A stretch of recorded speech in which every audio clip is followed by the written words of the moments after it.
Hello, ഞാൻ പഴയ ഒരു തവണ എടുത്തതാണ് ഈ അപ്പച്ചനുമായിട്ടുള്ള വീഡിയോ. അത് കഴിഞ്ഞ് വീണ്ടും ഞാൻ കണ്ടുമുട്ടി യാത്രയിൽ. അപ്പോൾ വീണ്ടും അദ്ദേഹത്തെ കണ്ടുമുട്ടിയപ്പോൾ എനിക്ക് ഭയങ്കര സന്തോഷമായിപ്പോയി.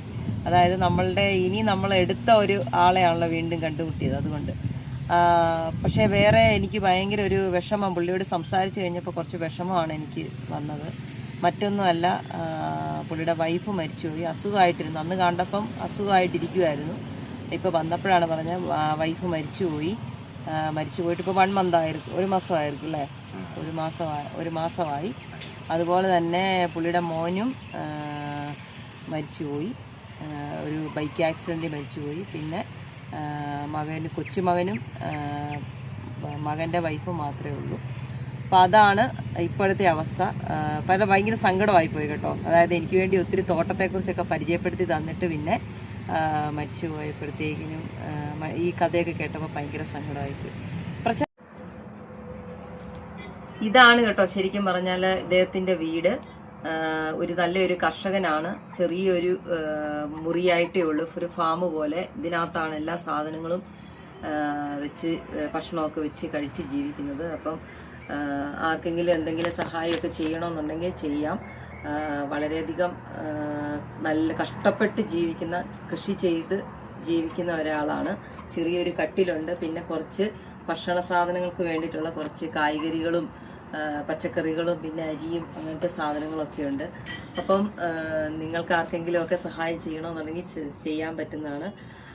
നല്ലൊരു കർഷകനാണ്. അതുകൊണ്ടാണ് ഞാൻ എടുത്തെടുത്ത് പറയുന്നത്. അതായത് ആദ്യം വന്നപ്പോൾ എനിക്ക് നന്നായിട്ട് കൃഷിയെ പറ്റിയൊക്കെ പറഞ്ഞു തരികയും അതുപോലെ തന്നെ ഇഷ്ടംപോലെ വെജിറ്റബിൾസ് എനിക്ക് തന്നായിരുന്നു. കുറച്ച് പടവലങ്ങായും വെള്ളരിക്കായും മത്തങ്ങായും ഒക്കെ തന്നായിരുന്നു. കുറച്ച് തന്നു. ബാക്കി ഞാൻ വേണ്ടെന്ന് പറഞ്ഞു ഇവിടെ ഉപേക്ഷിച്ച് വെച്ച് പോകുമായിരുന്നു. വെച്ചോട്ടെ എന്നൊക്കെ പറഞ്ഞു. അങ്ങനെ നല്ല രീതിയിൽ എന്നോട് നല്ല രീതിയിൽ ഇടപെട്ട ഒരു കർഷകനാണ്. വന്നപ്പോൾ ഇങ്ങനെയൊക്കെ പറഞ്ഞു കേട്ടപ്പോൾ ഭയങ്കര സങ്കടമായി. ഇനിയിപ്പോ എന്നാ കൃഷിയെല്ലാം അതെല്ലാം വേലയെല്ലാം മുടിഞ്ഞിരിച്ചാ? അപ്പൊ ഇപ്പൊ വേലയൊക്കെ കാലില് വളം ഇട്ടു പിന്നെ മരുന്ന് തെളിച്ച് ഇന്നും പസനം കളിച്ചിട്ടില്ല. ആടകുട്ടികളെ മേക്കാൻ വിട്ടു. അപ്പൊ പറയുന്നത് എന്താന്ന് വെച്ചാല് രാവിലത്തെ പണി ഇപ്പൊ കഴിഞ്ഞുകൊണ്ടിരിക്കുകയാണ്. വളമിട്ടു. പിന്നെ അതുപോലെ തന്നെ ആട്ടുംകുട്ടികളെ മേയ്ക്കാൻ വേണ്ടി വിട്ടിട്ടുണ്ട്. അപ്പൊ അതെല്ലാം കഴിഞ്ഞിട്ട് ഇനിയും ഭക്ഷണം കഴിക്കത്തുള്ളൂ. ഭക്ഷണം കഴിച്ച് കുളിച്ച് ഭക്ഷണം കഴിക്കണം. അതിനുവേണ്ടിയാണ് ഇരിക്കുന്നത്. പണി തീർന്നിട്ടില്ല. പണി തീർന്നതിന് ശേഷം പോയി കുളിക്കുക. എങ്കിൽ പക്കത്തില് കുളിക്കാൻ പോകുന്ന കിണർ. അപ്പൊ നമ്മുടെ തോട്ടത്തിൽ തന്നെ ഒരു കിണറുണ്ട്. അപ്പൊ ആ കിണറ്റിൽ പോയി കുളിച്ചിട്ട് സമയമെല്ലാം ആയിരിക്കും. അപ്പൊ ഭക്ഷണമെല്ലാം ഉണ്ടാക്കി വെച്ചിരിക്കുവാണ്. അപ്പൊ ഇനി ഈ കൃഷിയെല്ലാം ചെയ്തിട്ട് ഇതിന്റെ പണിയെല്ലാം ചെയ്തതിന് ശേഷം വേണം ഇനി വന്ന് കുളിച്ചിട്ട് ഭക്ഷണമൊക്കെ കഴിക്കാൻ വേണ്ടിയിട്ട്. അപ്പൊ ഒറ്റയ്ക്കുള്ള ഒരു ജീവിതമാണ്. കൊച്ചുമകൻ മാത്രമേ ഉള്ളൂ. ഒരു പേരൻ രണ്ട് പേരനുണ്ട്. മൂന്ന് പേരുണ്ട്. അപ്പൊ അവരാണ് ഇദ്ദേഹത്തിന്റെ സന്തോഷം എന്ന് പറയുന്നത്. ഇടയ്ക്കിടയ്ക്കൊക്കെ വരും. പക്കത്ത് തന്നെ വീട് പക്കം. അപ്പൊ ഇടയ്ക്കിടയ്ക്ക് വന്ന് നോക്കിയിട്ടൊക്കെ പോകും. അവര് വന്ന് നോക്കിയിട്ടൊക്കെ പോകും. ഇപ്പൊ പിള്ളേർ ആ കൊച്ചു പിള്ളേര് പേരക്കിടാങ്ങൾ 2-3 സ്കൂളിലൊക്കെ പോയേക്കുവാണ്. അപ്പം പകല് ഇതാണ് ഇദ്ദേഹത്തിന്റെ പരിപാടി.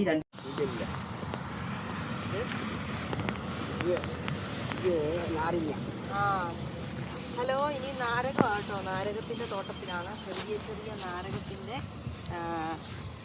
തോട്ടമാണിത്. കണ്ടോ? അപ്പൊ ഇനിയുള്ളത് നാരകമാണ് കേട്ടോ. നാരകത്തിന്റെ ചെറിയ തോട്ടമാണ്. അപ്പൊ ഇത് നാരങ്ങ കണ്ടോ, നല്ല നാരങ്ങ വന്നിട്ടുണ്ട്. എവളോ വരും ഇതിന് നാരകം? ഒരു 200 നാരങ്ങ വരുമാ? വിളമ്പിച്ചപ്പഴം വരുമാ? ഒരു 20 കിലോ. 20 കിലോ ഇത് തന്നെ 20 കിലോ ഒന്നാമത്തെ വരും. നമ്മൾ മാർക്കറ്റിൽ കൊണ്ടുവന്നാൽ കിലോ 100 രൂപ. 100 രൂപ ഒരു കിലോയ്ക്ക് 100 രൂപ. അതുപോലെ തന്നെ 20 കിലോ നാരങ്ങ ഇതിൽ നിന്ന് എടുത്തിട്ടുണ്ടെന്നാണ് പറയുന്നത്. അപ്പൊ ഇതാണ് ഇദ്ദേഹത്തിന്റെ. ഇത് മകരമാസം കിട്ടും. ഇതും മകരമാസത്തിലാണ് കിട്ടുന്നത് ഈ നാരങ്ങയും. അപ്പം അതിന്റെയും കൂടെ ഒരു ചെറിയ ഒരു 2-3 മൂടുണ്ട് കേട്ടോ. അപ്പം ഈ നാരകത്തെ 20 കിലോ നാരങ്ങ കിട്ടുമെന്നാണ് ഇത് പറയുന്നത്. എന്നാ മരം? ഇത് എന്നാ തിരിയില്ല. കത്തിരിക്ക. ഓ, കത്രിക്കായാ. ശരി ശരി ശരി ശരി. കത്തിരിക്ക എവ്വളോ മൂട് വെച്ചിருக்கு കത്രിക്ക? இந்த ஒரு 4 பாரு, 4 பாத்தி. അപ്പോൾ ചെറിയ കത്രിക്കയുടെ തൈയാണ് ഈ വെച്ചിരിക്കുന്നത്. അതൊരു 4 പാത്തി വെച്ചിട്ടുണ്ട്. 4 പാത്തി എന്ന് പറയുമ്പോൾ എவ்வளோ ഒരു 100 ഒരു 50 എണ്ണം വരുമോ? 30. ഇത് ഒരു പാത്തി. ശരി ശരി. ഒരു 30-40 കത്രിക്കയുടെ തൈ വെച്ചിട്ടുണ്ട്.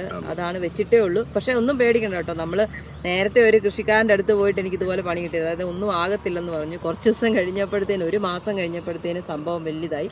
അതുപോലെ തന്നെ ഇത് നമ്മളിപ്പോൾ കണ്ടേച്ചാണ് പോകേണ്ടത്. വീണ്ടും ഞാനിവിടെ വരും. അപ്പോൾ കണ്ടോണം മൊത്തം കത്രിക്ക തോട്ടമായിരിക്കും കാണാൻ പോകുന്നത്.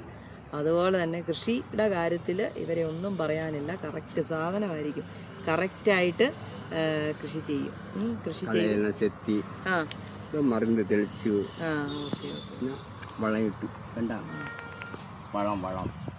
ശരി ശരി. ഉറം ഉറം. ഇതെന്നാ இந்த വളத்துக்கு என்ன பேர் சொல்லும்? இது டிஏபி. ஓ அப்படியா. டிஏபி.